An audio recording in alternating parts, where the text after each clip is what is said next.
Semua biota laut gue hampir musnah. Seandainya waktu bisa diputar ulang, koral, anemon, ikan-ikan yang sudah gue pelihara lama harusnya nggak akan mati konyol. Ini dia kesalahan-kesalahan paling fatal yang pernah gue lakuin selama setahun gue nge-reef. Semoga video ini bisa bermanfaat dan mengubah cara pandang kita yang salah.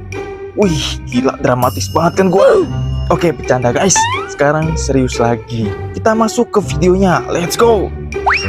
Yang pertama, ngirit beli alat ukur salinitas. Di sini gue nggak ngejelekin produknya ya guys. Cuma emang dia ada batasnya aja. Jadi awal mula gue beli alat ini, namanya hydrometer. Ini murah guys, dan dia berfungsi kok sebagai alat ukur salinitas. Tapi seiring terus dipakai, hydrometer ini pelan-pelan nggak stabil.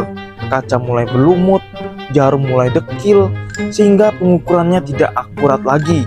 Bahkan parahnya, hasil ukurnya bisa beda 10 ppt dengan refraktometer. Akibatnya apa guys?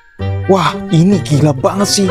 Gue nyaris nyerah pas di titik ini. Semua koral dan ikan yang baru gue beli cuma bertahan 3 harian. Gila nggak tuh salinitas 45? Udah jadi asinan. Awalnya gue nggak sadar kalau masalahnya di salinitas. Sampai semua media gue koreksi. Dari ganti airnya pakai garam laut, ganti lampunya, padahal itu lampu nggak salah apa-apa. Nyalain tokonya juga, jual ikan jelek. Aduh, parah banget kan? Yang paling nyeseknya lagi, koral-koral yang udah lama gue pelihara udah gede ikutan lumer guys. Aduh, bener-bener dah itu kacau banget. Udah tank ada 10, ganti-gantian aja masalahnya. Untungnya setelah ngecek sana ngecek sini, akhirnya ketahuan penyebabnya di salinitas. Nah, karena itu gue saranin kalian langsung aja pakai refraktometer kayak gini guys. Oke, masalah yang kedua, main obat, vitamin, dan booster karena panik. Kesalahan bodoh kedua yang gue lakuin, yaitu sembarangan kasih ramuan dan sembarangan dosing tanpa alasan yang jelas. Kalau punya akuarium air laut, kita pasti pengen dong koral-koral kita mekar sempurna, warnanya cakep. Apalagi kalau lihat di video-video orang, cakep bener. Sedangkan punya gue sendiri kok jelek amat ya, masih kurang ini, kurang itu. Nih udang kenapa sih dari tadi? Mau gigit gua ya?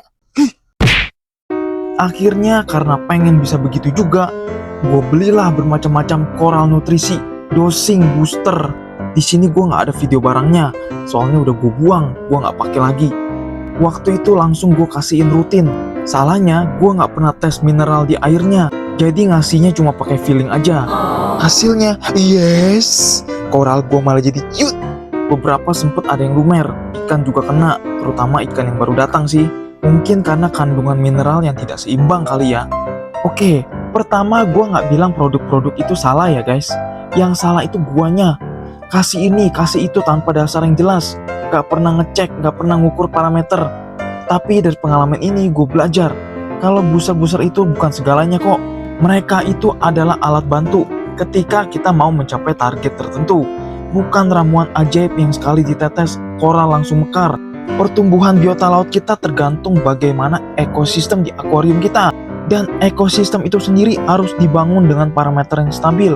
Biologi jalan, ada bakteri hidup yang mengelola. Masalah utamanya, seringkali booster-boosteran itu kita jadikan jalan pintas, biar cepat dapat hasil yang bagus. Muncul alga, kita cari obat membasmi alga. Padahal, alga itu muncul karena flow yang gak beraturan, dan nutrisi yang gak seimbang. Ikan stres, kita cari obat. Padahal, sumber stresnya aja kita gak tahu. Mau dikasih obat anti-stres segalon juga gak ada gunanya guys. Orang stresnya gara-gara dikejarin sama penghuni lain kok. Terus, karena males nungguin cycling, kita cari ramuan biar bisa percepat cycling. Wah, ini keliru banget. Cycling itu bukan penyakit, jadi nggak bisa diobatin guys. Ramuan yang dijual-jual itu hanya untuk membantu agar proses cycling bisa berjalan dengan baik, bukan jadi dipercepat. Enak banget ya, kalau hanya dengan netesin obat, cycling sebulan jadi cukup sehari. Jadi sekali lagi guys, produk-produk itu nggak salah, asal kalian punya kontrol parameternya, dosisnya, dan dipakainya sementara sampai di target tertentu. Bahaya banget kalau dipakai rutin tanpa target yang jelas, dicampur-campur sembarangan, dipakai karena panik, apalagi dipakai buat ngejar hasil cepat. Booster mineral tadi bisa banget kalian pakai, apalagi kalau isi tank kalian koral-koral sensitif. Mereka butuh treatment khusus dan nutrisi yang seimbang. Dan benar, memang banyak koral-koral yang seperti itu.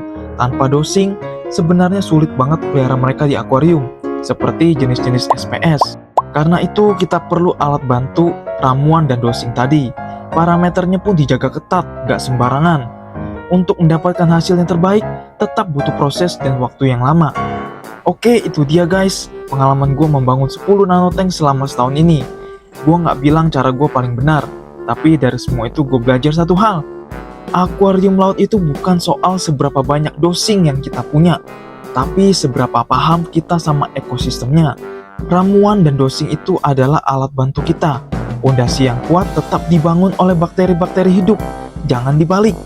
Semoga pengalaman gue ini bisa jadi pelajaran, biar kita sama-sama nggak ngulang kesalahan yang sama.